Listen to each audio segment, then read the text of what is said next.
मुख्यमंत्री माझी लाडकी बहीण योजना या योजनेसाठी तुम्ही अर्ज केलेला आहे का? जर अर्ज केला नसेल तर लवकरात लवकर तुम्ही अर्ज करू शकता। तर अर्ज तुम्ही ऑनलाईन आणि ऑफलाईन या दोन प्रकारे करू शकता। जर तुम्हाला ऑफलाईन अर्ज करायचा असेल तर बघा तुमच्याकडे अशा प्रकारचा एक फॉर्म आहे, मुख्यमंत्री माझी लाडकी बहीण योजना। तर यामध्ये तुम्हाला महिलेचे संपूर्ण नाव लिहायचे आहे। तर महिलेचे संपूर्ण नाव ते लिहायचे जे तुमच्या आधार कार्डवर आहे सध्या, म्हणजे लग्नानंतरचे नाव। आणि त्यानंतर महिलेचे लग्नापूर्वीचे नाव, इथे तुम्हाला लग्नापूर्वीचे नाव लिहायचे म्हणजे लग्न व्हायच्या अगोदर महिलेचे नाव काय होते। आणि त्यानंतर परत महिलेचे लग्नानंतरचे नाव, म्हणजे जे नाव सध्या आधार कार्डवर आहे, आणि आधार कार्ड हे तुमचं लग्न झाल्यानंतरचं पाहिजे आहे। तर बघा इथे आणि इथे हे सेम नाव आले आहे, कारण हे लग्नानंतरचे नाव आहे आणि महिला जी आहे लग्नानंतर अर्ज करत आहे म्हणून इथे लग्नानंतरचे नाव आणि इथे सुद्धा लग्नानंतरचे नाव। त्यानंतर जन्मतारीख बघा, तर इथे तुम्हाला जन्मतारीख लिहायची म्हणजे दिनांक, त्यानंतर इथे महिना आणि इथे तुम्हाला वर्ष लिहायचं आहे। त्यानंतर अर्जदाराचा संपूर्ण पत्ता, हा पत्ता जो तुमच्या आधार कार्डवर दिलेला आहे तो पत्ता तुम्हाला इथे नमूद करायचा आहे व्यवस्थित, जसा आधार कार्डवर आहे तसा तुम्ही लिहू शकता। त्यानंतर इथे महिलेचे जन्म ठिकाण म्हणजे जन्म कुठे झालेला आहे याबद्दलची इन्फॉर्मेशन विचारली आहे, तर तुम्हाला इथे तुमचा जिल्हा लिहायचा आहे म्हणजे कोणत्या जिल्ह्यामध्ये झालेला आहे। जर कोणत्या गावामध्ये झाला असेल तर तुम्हाला इथे गावाचे नाव, शहरामध्ये झाला असेल तर शहराचे नाव, आणि त्यानंतर इथे तुम्हाला ग्रामपंचायत, महानगरपालिका किंवा नगरपंचायत आहे याबद्दल तुम्हाला इथे लिहावं लागेल। आणि तुम्हाला तुमचा जो पिनकोड आहे म्हणजे जिथं जन्म झालेला आहे तुमचा तिथला पिनकोड तुम्हाला लिहावा लागेल। त्यानंतर इथे तुम्हाला तुमचा मोबाईल नंबर, जो तुम्ही मोबाईल नंबर देणार त्याच्यावर तुम्हाला SMS येणार जेव्हा तुमचा फॉर्म ऑनलाईनमध्ये कन्वर्ट केला जाईल। त्यानंतर इथे तुम्हाला तुमचा आधार कार्ड नंबर लिहायचा आहे। त्यानंतर इथे लिहिलेलं आहे की शासनाच्या इतर विभागामार्फत राबविण्यात येणाऱ्या आर्थिक योजनेचा लाभ घेत आहात का। जर 1500 रुपयाच्या वर किंवा 1500 रुपयाचा जर तुम्ही लाभ घेत असाल तर तुम्ही यासाठी इलिजिबल नाही आहे। जर त्याच्या खाली असेल तुमचा लाभ म्हणजे 1400 किंवा 1000 पर्यंत जरी लाभ असेल तर तुम्ही यासाठी इलिजिबल आहे। तर इथे तुम्हाला नाही वर असं क्लिक करायचं आहे आणि होयवर क्रॉस करायचं आहे आणि इथे डॅश द्यायची आहे। त्यानंतर विवाहित स्थिती, तर इथे विवाहित लिहिलेलं आहे कारण लग्न झालेलं आहे म्हणून। जर तुम्ही अर्ज करणारवाली अप्लिकांट जर लग्न झालेलं नसेल तर तिथे तुम्ही अविवाहित लिहू शकता।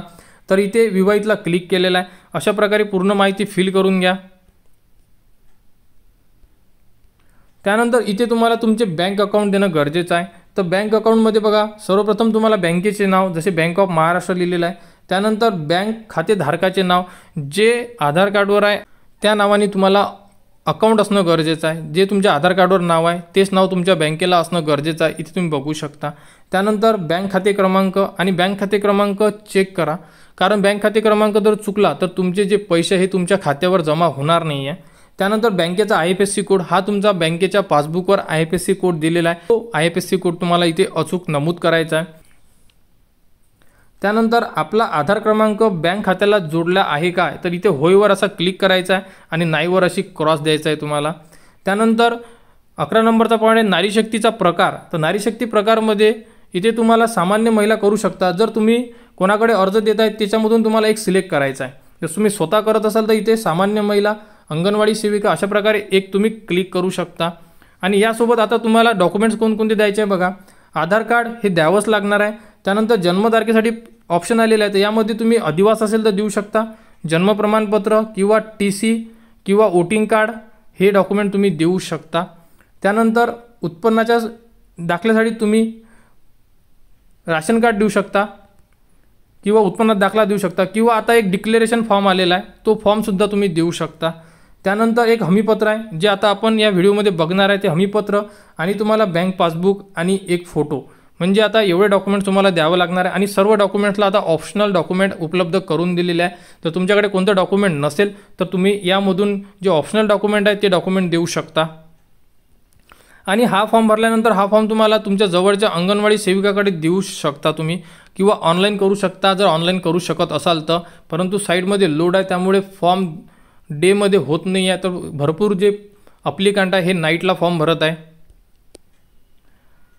आणि त्यानंतर तुम्हाला जे हमीपत्र कशा प्रकारे आहे तुम्ही बघू शकता। यामध्ये जेही पॉईंट दिलेले आहे हे पॉईंटमध्ये तुम्ही जर बसत असाल तर तुम्ही यासाठी इलिजिबल नाही आहे।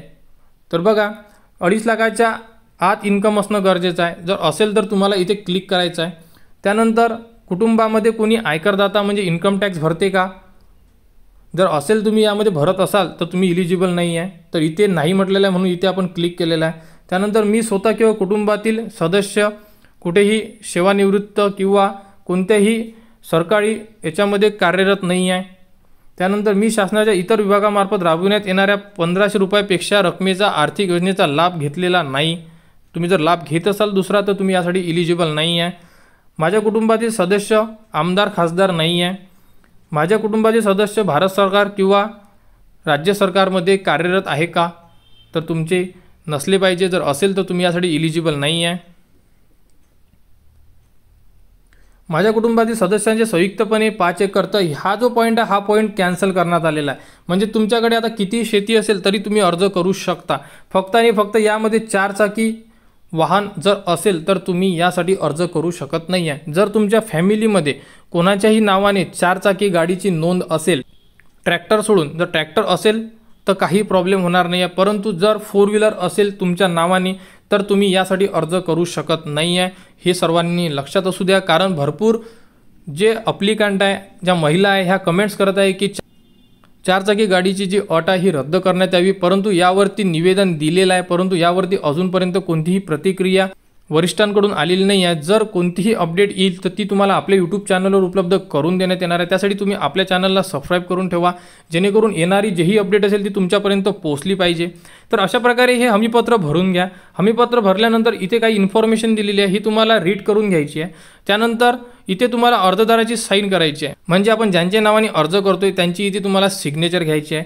त्यानंतर इथे दिलेली माहिती तुम्ही वाचू शकता, कारण हा फॉर्म तुम्हाला ऑनलाईन पद्धतीने अंगणवाडी सेविका भरून देणार आहे. आणि तुम्ही जो मोबाईल नंबर टाकलेला आहे तो मोबाईल नंबर अचूक असणं गरजेचं आहे, कारण त्यावरती तुम्हाला SMS येणार आहे, तुमचे पैसे आले किंवा तुमचा फॉर्म त्रुटीत आला, अशा प्रकारे संपूर्ण अपडेट तुम्हाला तुमच्या मोबाईल नंबरवर उपलब्ध करून देण्यात येणार आहे.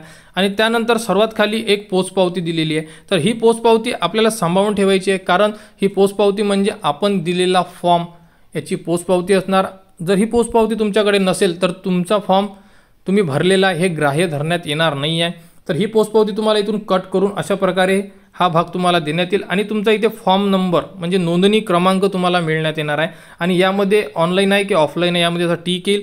आणि ज्यांनी तुमचा अर्ज स्वीकारलेला आहे इथे त्यांची सिग्नेचर येणार आहे. तुम्ही बघू शकता अर्ज स्वीकारण्याची स्वाक्षरी. तर अशा प्रकारे तुम्ही संपूर्ण जो फॉर्म आहे हा फिल करू शकता.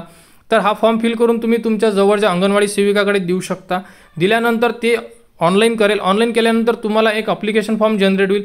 तो अप्लिकेशन फॉर्म नंबर तुम्हाला सोबत ठेवायचा आहे, म्हणजे तुमच्याकडे जपून ठेवायचा आहे, जेणेकरून जेव्हा व्हेरिफिकेशन होणार आहे तेव्हा ती फॉर्मचा जो अप्लिकेशन नंबर असेल तो तुम्हाला लागणार आहे. कारण तुमचं अप्लिकेशन स्टेटस चेक करण्यासाठी तो अप्लिकेशन नंबर तुम्हाला लागणार आहे.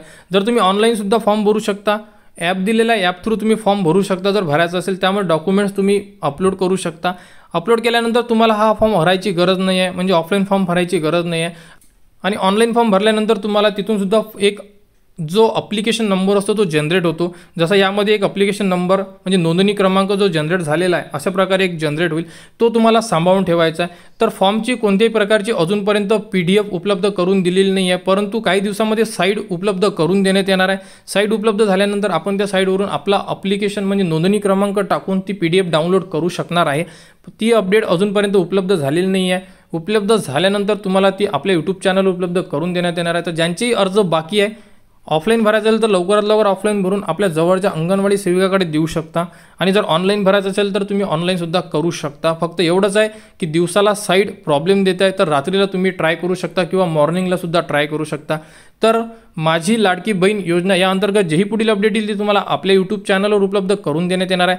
त्यासाठी आपल्या चॅनलला सबस्क्राईब करा व हा व्हिडिओ इतरांपर्यंत शेअर करा.